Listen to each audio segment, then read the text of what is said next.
Shalom Bapak Ibu Saudara terkasih dalam Tuhan, puji Tuhan.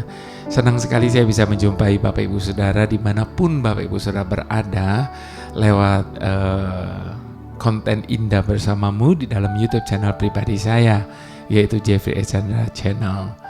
Nah Bapak Ibu Saudara, seringkali kita ini kalau melihat seseorang atau satu kejadian, lalu kita menghubungi dengan ada apa ini ya?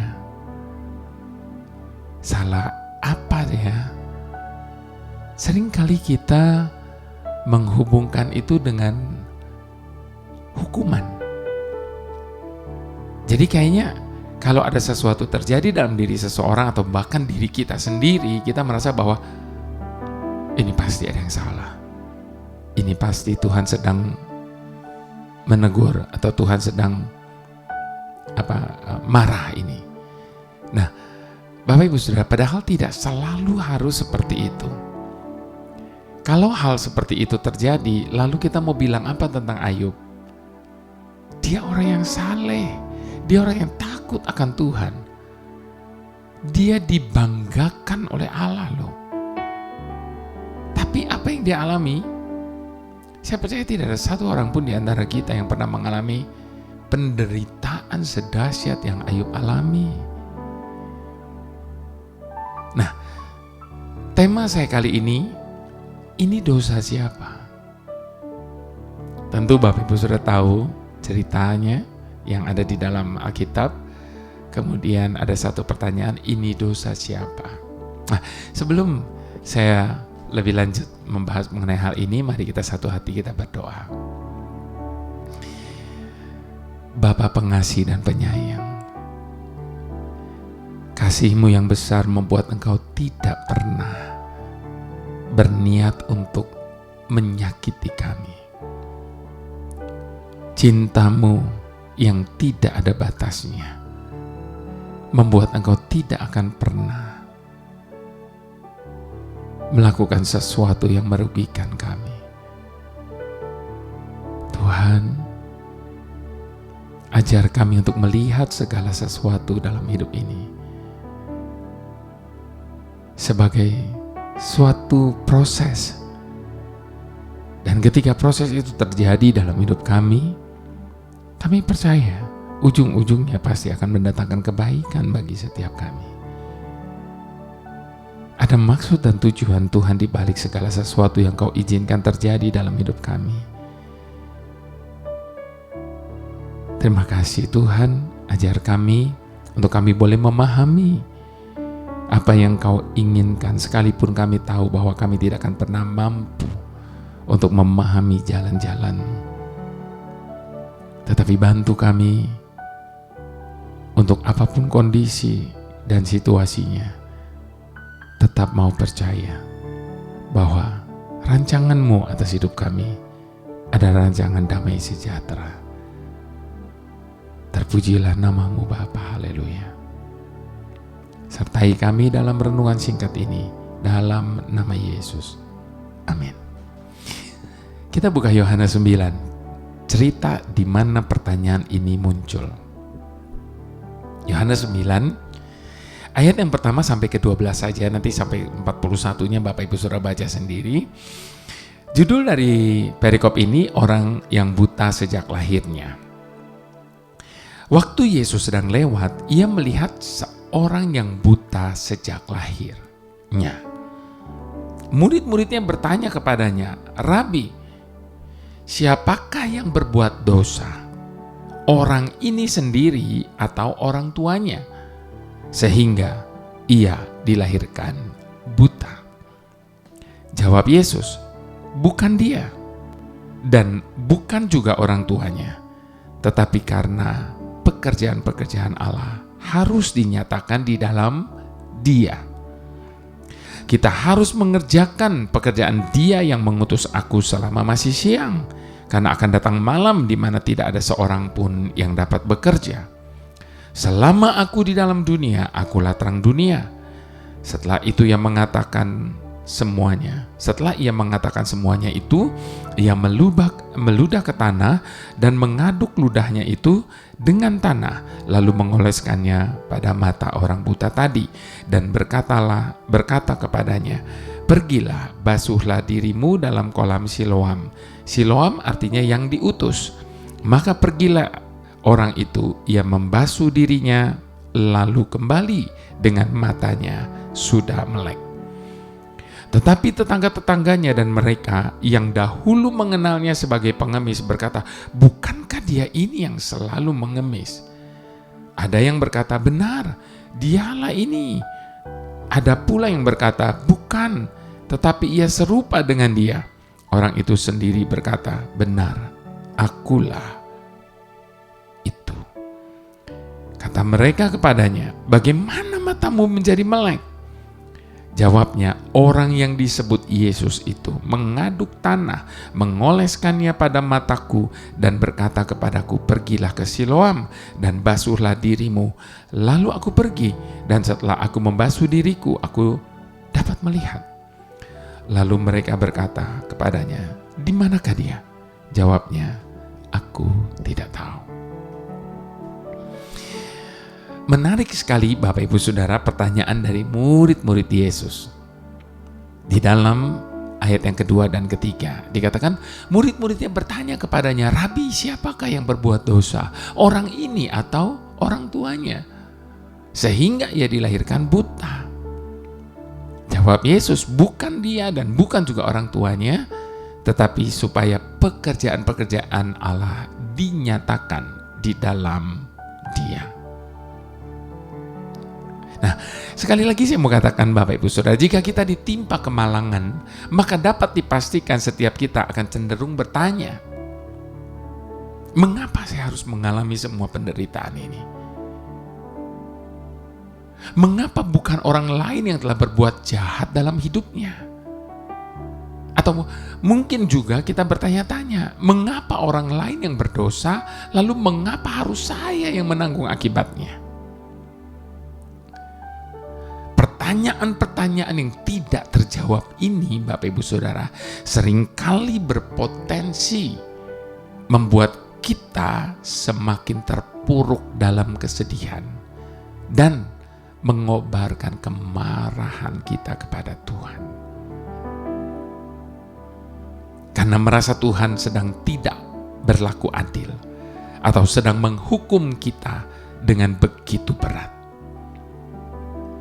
Selain itu kita mungkin kehilangan simpati terhadap orang yang kurang beruntung. Dan kita menganggap bahwa sudah selayaknya mereka menanggung penderitaan itu. Nah, Bapak Ibu Saudara, sesuai dengan bacaan kita tadi, kita melihat ada orang buta yang sejak lahir. Murid-murid Yesus menanyakan hal yang sama. Mengapa ia buta? Mengapa ia menderita? Penderitaan yang dialami ini adalah dosa siapa? Namun apa reaksi dan jawaban Yesus bagi mereka? Sungguh mencengangkan.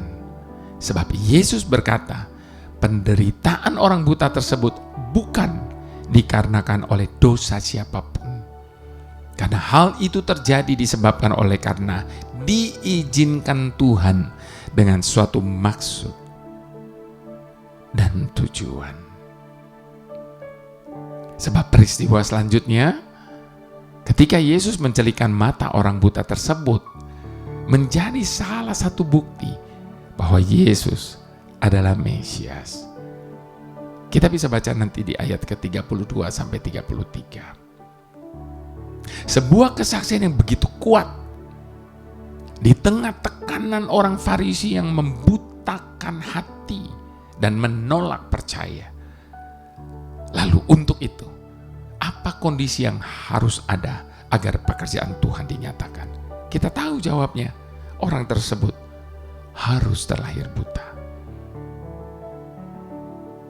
Mungkin saat ini ada dari antara kita yang sedang mengalami penderitaan yang bukan karena akibat dari kesalahan yang kita perbuat.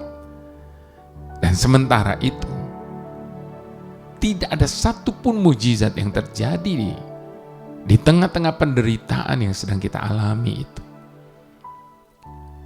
Bahkan tidak pasti juga sampai kapan kita harus menanggung penderitaan itu. Biarlah kita tidak terus terpuruk dalam kesedihan dan kemarahan serta mengalami ketidakadilan ini. Tuhan tidak pernah keliru. Tuhan tidak pernah berbuat salah. Dengan kepercayaan yang teguh, mari kita mohon kepada Tuhan untuk menyatakan maksud dan tujuannya lewat pekerjaannya di dalam dan melalui setiap situasi dan keadaan yang sedang kita alami. Sukacita yang diperoleh bukan karena pertanyaan kita terjawab, melainkan karena pekerjaan Tuhan terlaksana melalui hidup kita. Itu sebabnya Bapak Ibu Saudara, berikan kesempatan kepada Tuhan untuk Dia melakukan apa yang menjadi maksud dan tujuannya dalam hidup kita. Bagian kita hanyalah berserah sepenuhnya kepada Tuhan. Inilah rinduku kepadamu,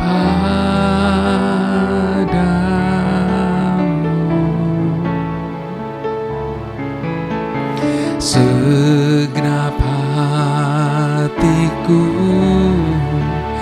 menyembahmu.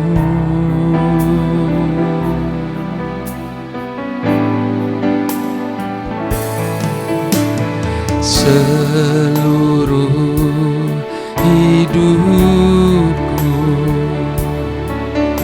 memujimu,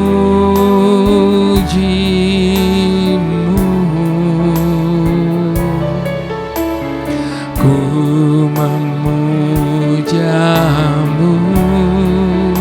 ya Allahku.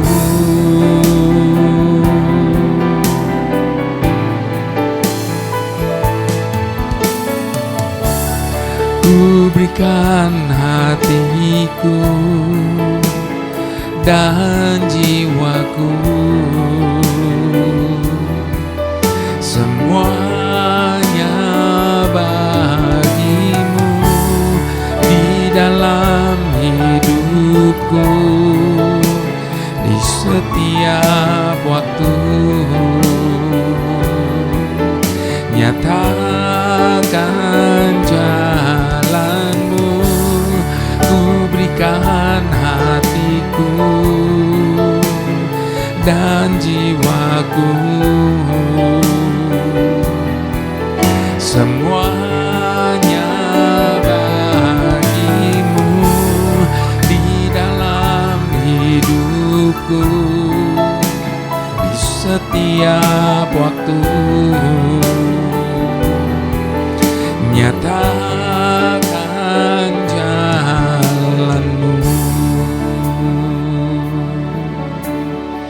Berikan apa yang ada pada kita, apa yang ada di tangan kita, dan letakkan itu di dalam tangan Tuhan, sehingga apapun yang Tuhan rancangkan dan rencanakan bagi hidup kita, semuanya dapat terjadi dengan sempurna.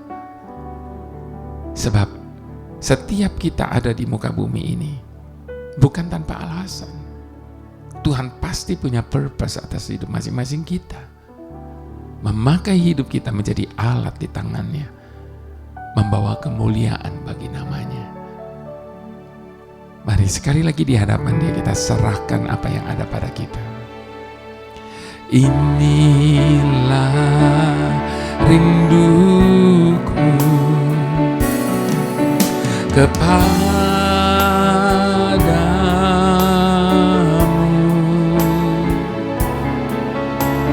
segenap hatiku menyembahmu.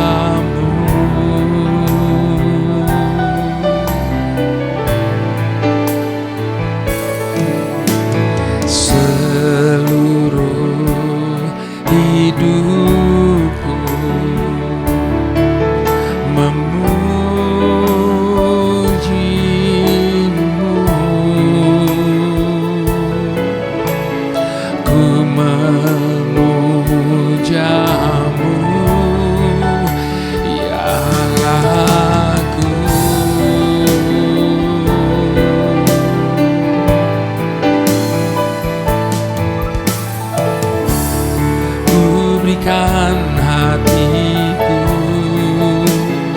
dan jiwaku,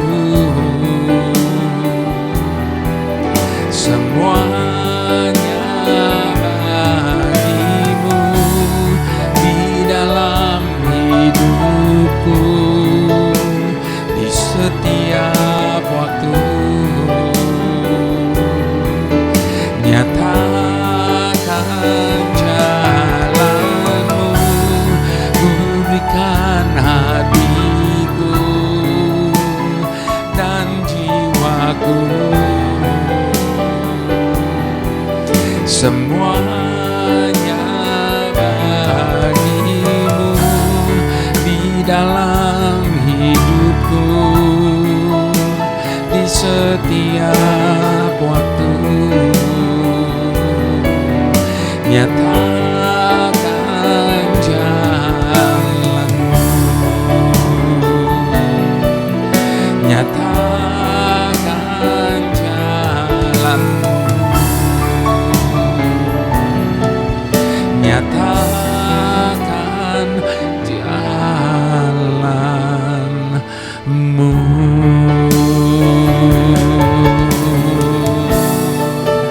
Ini hidup kami,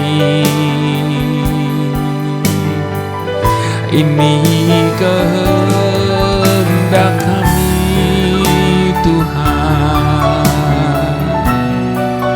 kami letakkan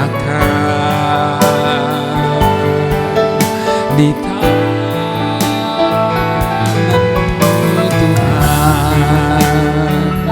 Jadilah kehendak-Mu dalam hidup kami. Oh, yeah. Mari letakkan hak atas masa depan kita di dalam tangan Tuhan. Biarkan Dia bekerja sesuai dengan kehendak-Nya dan rencana dan tujuannya atas hidup setiap kita, sehingga lewat hidup kita nama Tuhan boleh dipermuliakan. Haleluya, haleluya, haleluya. Tuhan, pemilik hidup kami, ini hidup kami. Kami percaya di balik segala sesuatu yang terjadi dalam hidup kami, ada maksud dan rencana-Mu, sehingga kami boleh ada sebagaimana kami ada hari ini. Terima kasih Tuhan, karena Engkau berkenan untuk memakai hidup kami menjadi alat bagi kemuliaan nama-Mu. Biarlah lewat hidup kami ini Tuhan, Engkau boleh dipermuliakan.